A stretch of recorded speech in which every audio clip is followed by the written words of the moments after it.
What's up, guys? It's Kelly, and today starts my spooky season videos. We love that. Okay, so today's a video about a serial killer.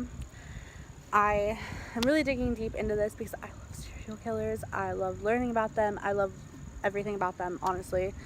But my main thing is I love learning about them, and I found this one that really stuck out to me because I actually have never heard of it, and so we're just gonna jump right into it because I just really need to talk about it. BTK stands for bind, torture, kill. So he binded his victims, he tortured them, and then he killed them. The BTK Killer did his killings in Wichita, Kansas. But his killings were from 1974 to 1991. They were all spaced out like months and then years, but he always came back.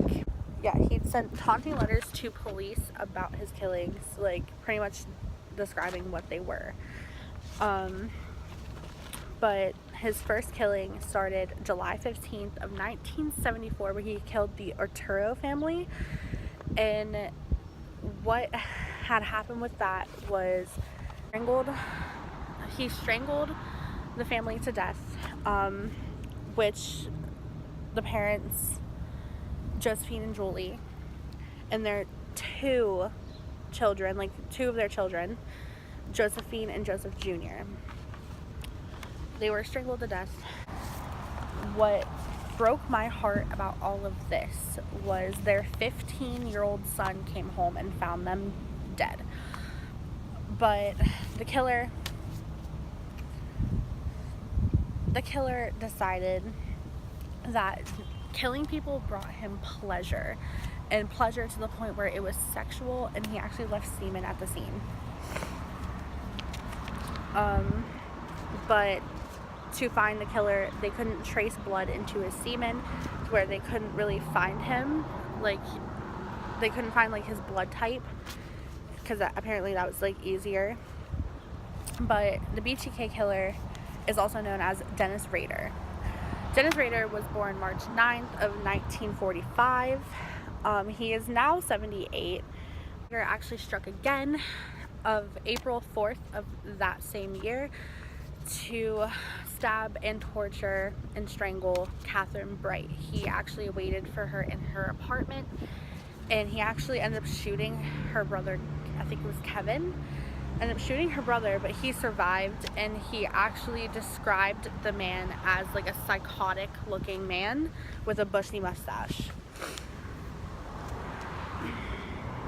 In October of that same year, he ended up writing a letter and putting it into a public library book that actually ended up with the local newspaper at this point, and that's where he got publicized. And that's pretty much what he wanted. He wanted to be publicized and known, pretty much. But the letter stated that like you might call him psychotic with a sexual hang-up, and he described the killings, and he took full responsibility for killing the Arturo family. So why is he taunting police like that? What? He's literally just sitting there taunting the police and saying like, oh, like pretty much I'm easy to find, but you can't find me. Like, you're leaving clues and everything, and you even left semen. Like, how was this not happening? But it's also 1974, to where they don't have the technology that we have today. But still kind of doesn't make sense in my mind. But this is where he was known as BTK, or the BTK Killer, where he even said that he likes to bind, torture, and kill his victims. His next crime happened in March of 1977, and obviously his last crime was a couple years, but he ended up strangling and murdering this woman named Shirley. I'm going to butcher her last name, I already know it, but I think it was like Vian or something. But ended up killing and strangling her. he tied up and strangled Shirley after locking her kids into the bathroom. Shirley Vian maliciously, willfully, deliberately, and with premeditation by strangulation, inflicting injuries from which she did die on March 17, 1977. Can you tell me what you did on that day? As before, Vian was actually on that one, she was completely random. There was actually someone across from Dylan's was a potential target. It was called Project Green, I think. I had project numbers assigned to it. And that particular day, I drove to Dylan's, parked in the parking lot, watched this particular residence, and then got out of the car and walked over to it. It's probably the police report, the address. I don't remember the address now. Knocked, nobody answered it. So I was all keyed up, so I just started going through the neighborhood. I'd been through the neighborhood before. I kind of knew a little of the layout of the neighborhood. I've been through the back alleys, knew where certain people live. While I was walking down Hydraulic, I met a young boy and asked him if he ID some pictures. Kind of as a rust, I guess, a roost, as you call it, and kind of feel it out. And saw where he went, and I went to another address and knocked on the door. Nobody opened the door, so I just noticed where he went and went to that house, and we went from there. Now, you call these projects, were these sexual fantasies also? Potential hits.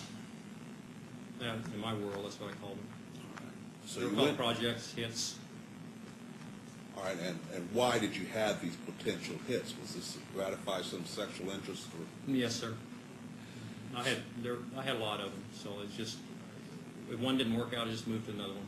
All right. So, as I'm to understand it, then on the 17th of March, 1977, you saw this little boy go into a residence, and you tried another residence. No one was there. You tried another residence. No one was there, so you went to the residence with the little boy. And I watched where he went.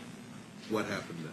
After I tried this once residence, nobody came to the door. I went to this house where he went in, knocked on the door, and told him I was a private detective. Showed him a picture that I had just showed the boy, and asked him if they could ID the picture. And at that time, I had the gun here, and I just kind of forced myself in. I just walked in, just opened the door and walked in, And then in December of that same year, he strangled Nancy Fox. And he reportedly called the police for the homicide. Bruh. that makes my brain hurt a lot. But he reported the homicide after killing Nancy Fox, after hiding in her apartment and killing Nancy Fox. And then the following year, in 1978, he made a poem about the killing of Shirley and sent it to a local television station. And he actually came up and said that he killed Shirley, Nancy Fox, and another unknown victim. In the year after he sent everything to the news station, the following year he hid in an elderly woman's home, awaiting for her to get home, but actually left before she showed up, and actually left a note stating that BTK was there. In 1985, Rader actually killed his neighbor, and she was found on the side of the road. And then after that, I think the following year, he killed another victim. And then his last known victim was in January of 1991, which was Dolores Davis. Then over the next several years, he lived a completely normal life, like going to work and all of that. Didn't do any more killings. And he was a Boy Scout troop leader and president of his church council. Okay. What? On the 30th anniversary of the first killings of the Arturo family, BTK actually resurfaced, and there was stories about his crimes with pictures, and there was like word puzzles, and that was in 2004. February 25th of 2005, Rader was charged with 10 counts of first-degree murder. And from what I've been reading, his neighbors and his church were stunned by the news. And wow. Well, Jim Reno, you are a neighbor of Dennis Rader's. How is your neighborhood reacting to this news? Most are shocked. I mean, I never did like the guy. I mean, the best information probably the best thing I ever told my wife was if he ever came up to my front door to never open it, he could wait until I got home if it was so important. What, you know, it's interesting you say that, Jim, because every other case we hear a serial killer is arrested, all the neighbors say, oh, he was a great guy. We never would have expected anything. I'm not hearing that from you, Jim. Well, that's why I started speaking out. I heard, oh, he was a nice guy. Oh, he's... By the news from they actually knew personally the serial killer in their area. And that's tragic. Like, it's very tragic because you never know. Like, I keep on reading like stats of like you always pass one serial killer in your life, and like it could be like on the side of the road. You can see them in a mall. Like, it's literally anywhere. And on June 27th of 2005, he pleaded guilty to all murders and ended up telling gruesome things about the murders, and he showed no sign of a remorse or emotion towards that. And